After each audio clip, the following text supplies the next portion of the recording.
everyone, Moshe the Electric Israeli is here, and thank you for joining. If you're new, please subscribe and help me change the world one electric car at a time. Thank you to all of my supporters and patrons and those who ordered a Tesla using my referral code. Much appreciated. Today is Friday, January 1, 2021. Good riddance of 2020. What a crazy year. Let's not even talk about it. Well, I came up with a list. It's my list, and I'm sure you may have other things that you would like to see. I'd like to share with you a list I made up in my mind of things that Tesla can do, should do, and hopefully will do. Some of them, it's just my wishful thinking. At least one of them is my wishful thinking. That Tesla can do in 2021. I'm not talking about the big things. Let's finish building the factory in Germany or in Texas. That hopefully can happen. But some stuff that they can do right away to improve their product, improve their access to more people. Because what do I want? Change the world one electric car at a time. The more, the better. So let's get started for the 2021 year. So excited. Number one is really something that I don't think Tesla would ever do, but I can only ask. It is Apple Carplay. Every cockamamie car manufacturer, including the Ford Mach-E that is just coming up, has a Apple Carplay. It's so wonderful. You hook up your phone, you see your favorite apps, the Waze, the WhatsApp, the Spotify, all kinds of things that you can do that you are familiar with. Everybody does it. Tesla should do it. It's really will be nice to have your phone on the screen. It's not a big deal. It's just a matter of desire. I don't think it's gonna happen, but it doesn't hurt to ask. Let me know if you would like that as well. Number two, service. Service is a big word. I would call it service and communication. Now, if you live in a big city or a big region, East Coast, West Coast, most likely you have access to good Tesla service centers. By the way, Tesla is employing much more the mobile service, which is a wonderful idea. I used it already 4 times for little things, just recently to swap the tires. Amazing stuff. Tesla need to continue to do that. The more Rangers, the more service on the wheels. It's fantastic. It's much easier. You don't need the big brick and mortar. There's not much to do for Tesla cars. So the little things that they need to do, like a lamp or change tires or things like that, the mobile service is great, and bring it to places where there are no Tesla service centers and there are not too many big population. The more the better, so people can have access, so people can feel comfortable that if something went wrong with their car, they can get a Tesla service to them. With that, I will go with the communication. Now, I know everything goes through the Tesla app, and that's great. And the new generation, I don't call myself a new generation, but I'm extremely adaptable, and I got all into this technological stuff. But some people need to pick up the phone and call and ask a question. And I cannot. There are 2 service centers in New Jersey, and I can call and I'll get some Joe Schmo from, I don't know, from Arizona or something like that. You need to be more local, that you can ask questions, that you can change your order on a phone call, not necessarily on your app. Some people maybe just more elderly or not so technologically savvy that would like to do that. They need to improve on their communication.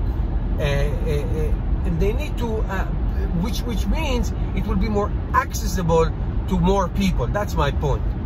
All right, so that's a service and communication. That would be a wonderful thing. Number 3, I think I can't believe people still talk about this stuff, but the fit and finish. I mean, Tesla has produced more than 1 million cars since they became a company, with the S and the X and the Y and the 3, and there are still fit and finish issues, rattling noises. I don't know if you can hear it. All kinds of things, gaps, water leakage in the tail lights and stuff like that. Stuff that when you pay this amount of money to buy this electric car, you know what? We love the technology, and I know they put a lot of effort in their technology and all that. I get it. But you know what? When you sell a car like that, it should be immaculate. You know, it should be perfect. You know, people expect certain things to look in a way. Paint, for example. I mean, the paint shop in California should be closed and redone. I mean, seriously, you need to work on that. That's very, very important. It's way overdue. Next one will be really interesting. Pricing. Now, just hear me out, everybody. Hear me out. Tesla cars are, you know, especially the S and the X, are very expensive cars. We get it. Now, Tesla has done, I have to tell you, give them kudos. They have made tremendous strides on trying to streamline many things so they can reduce their prices. And the price is going down. My 2018 Tesla Model 3, for example, cost me more than this Tesla Model Y. More than this Tesla Model Y. So obviously they are reducing prices. The cheapest Tesla Model 3 you can get $38,000 with good options, you know, the Autopilot and leather and all that stuff. So it's excellent. 263 miles, fantastic. And Tesla should continue to do that, to do everything they can to reduce prices so it's more accessible to us. Now I know there's a $25,000 Tesla car coming. I get it. I understand. But that's not 2021. That's not 23, 22, 23, hopefully 24. If they'll come up with it before that, that would be great. But until then, anything that Tesla continue to do to reduce prices is wonderful.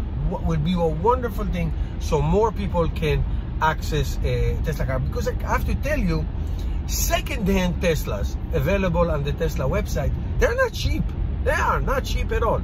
I mean, you don't want to buy your second-hand Tesla from Joe Schmo, from a dealer, because I've seen them on dealers. You want to buy it with a mother and a father, with parents. I'm sorry, be correct. With two parents, whatever gender it is. So you want to buy it from Tesla because you know it was inspected and all that. So they're not that cheap. Okay, believe me. So you want to continue to reduce Tesla prices as much as humanly possible. Next one, I think this is what makes Tesla so freaking unique like there's no tomorrow. The supercharging network. It's so awesome. I feel comfortable driving anywhere, and obviously it goes without saying, to continue to do that, to continue to expand the Tesla supercharging network, which is so awesome. And especially the version 3, which I use so much. The version 3, if it's possible to upgrade the version 1 and version 2, this charging speed, let me just tell you, as a guy who does so much road trips and using superchargers, the charging speed is not as important as the availability of superchargers. Is even more important, because I tell you, it's great to have a lot of supercharging points. It's great. You can feel comfortable going wherever you want. But it's also important that you are spending the least amount of time, making it almost equivalent to like the gas station experience. That you go in, 5 minutes, you went out. Now, as of now, in the supercharger V3, you can spend 10 to 15 minutes, which is not that bad. You know, not that bad at all. Sometimes 20 minutes, depends how much you need. But the more powerful their charging stations are, the more people are going to say, ah, great, I'm going to drive 200 miles, 250 miles, stop 5, 10, 15 minutes, done, let's go. Great. And also, what's good about them, again, this is all from my experience, what's good about those very fast superchargers is the fact that you don't have to share stalls. You know, each stall is independent. You don't have to split the power with the person next to you like in all the first and second generation Tesla superchargers. That's important, because the reason it's important, not for me personally, I'm a diehard, to have more people join, because when people buy a Tesla, they ain't buying anything else after that, I can tell you. So that's important. On the same vein, I know that Tesla is planning to do that. North American CCS Adapter. Now they do that in Europe. I know there's something going on in China, in Korea or something. But until Tesla covers the entire United States in a gas station-like availability of fast charging. Now there's a lot of what we call destination chargers, which are basically a level 2, a hotel, and I use them many times throughout the United States. But when I talk about chargers, I only talk about superchargers. So until that happens, that you have so many superchargers, there are places in the United States, remote places, that there are no superchargers. But on the other hand, there's, let's say, Plug-in America, Electrify America, a ChargePoint, EVgo, and others. And you can use them, but you need an adapter. And now CCS is basically taking over. Now, I know that Tesla is talking about bringing a CCS adapter to North America. I know that. But hopefully it will come soon. Now, there is a company, CTEC. I saw a video about it yesterday. You can buy, it costs, first of all, a boatload of money, $660 for this big Kahuna CCS charger. A guy from New Jersey actually bought it and tried it on in, I forget where in New Jersey, somewhere in central New Jersey. It'll come to me. And he actually used it, and it worked. A couple other people bought it and it didn't work. So we need Tesla to bring it so you can buy it. Now, why would you buy it? I personally will not buy it unless I will fulfill my dream of doing a cross-country trip in the United States. Then I will buy it and have it. Tesla does sell the CHAdeMO, but CHAdeMOs are less. Nobody is making CHAdeMOs anymore. CCS became the gold standard. Now, you want to charge in a supercharger. It's easy. You don't have to swipe a card. You don't have to press any button. You park, you charge, and you eat. But if you need it, it's good to have it, especially if you live in a remote area or you're going into on a big trip that you may not have access to supercharger readily. But there are other options, so it's good to have. It's excellent to have. Choices are good, and it's good to have. Throw it in your trunk and forget about it. It's there. It's awesome. So that would be very, very important. Let me know if you agree with this one. I will add one more. Again, it has to do with Tesla's amazing technology of the autopilot and the full self-drive and all that. I know I made 10,000 videos about this topic, but it's still an issue with, and this is a safety issue having to do with the autopilot phantom reaction. Meaning, if you don't know what I'm talking about, you're on autopilot, you drive 70 miles an hour, and all of a sudden the car just decides to slow down significantly, and you have to take over, accelerate or do something. And it happened to me, I would say, every day now. And it's upsetting. It's really upsetting. I don't know, I'm not an engineer, and I don't know how you fix that, but it has to be done. It's really, a lot of my fellow Tesla owners who use autopilot for that do agree that it happens to everybody. It's just not good, to say the least. It's just not good. It needs to be taken care of. I really do. And last but not least, this has been, I would say, Tesla's almost Achilles heel, and it's like a ongoing ritual at the end of every quarter. And I did not experience it personally, but I've seen it in my own eyes, and that is the delivery challenges. Every end of quarter, Elon Musk sends an email and tweets, please deliver. There is no, one customer said it the best, the left hand doesn't know what the right hand is doing. Okay, you go to you order your Tesla online, let's say, delivery day comes, there should be an army of people ready for you, with the finances, with the papers, with the inspection. Everything should be done. Now, it didn't happen to me personally. My delivery experience was perfect. It was a 5-10 minutes thing, and it was done. But I know of others, and I've seen them in my own eyes, Somebody who just refused to take his car, to pick up his car. I will give you, here's a little one. When I picked up my 2018 Tesla Model 3, I came, you know, very nice. I was so excited, my first Tesla ever.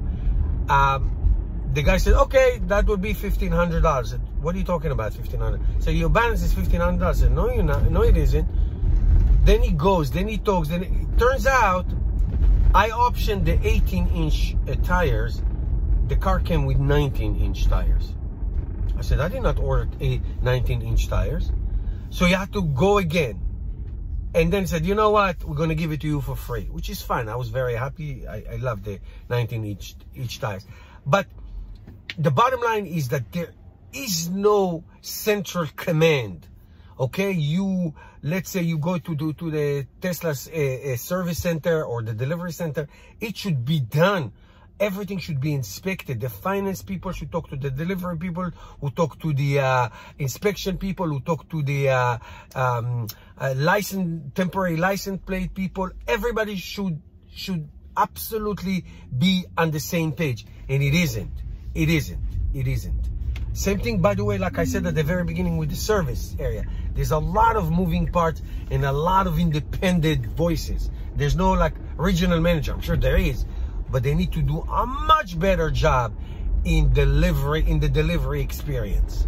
Okay, the delivery should be by far more efficient and more streamlined and more enjoyable for the customers. Again, me and people like me, we don't care. We diehards. But people who just, you know, used to different experience, they get turned off, and we don't want to turn them off. Now, after having said everything I just said, I will take this craziness sometimes and this incoherent, than spending 1 minute in a sleazy dealership person who's trying to sell you all kinds of crap that you don't need and insurance you don't want. I can tell you that. I'll take that. But that's not what we're comparing ourselves to. Tesla should not be that. We don't want that. We don't like that. That sucked.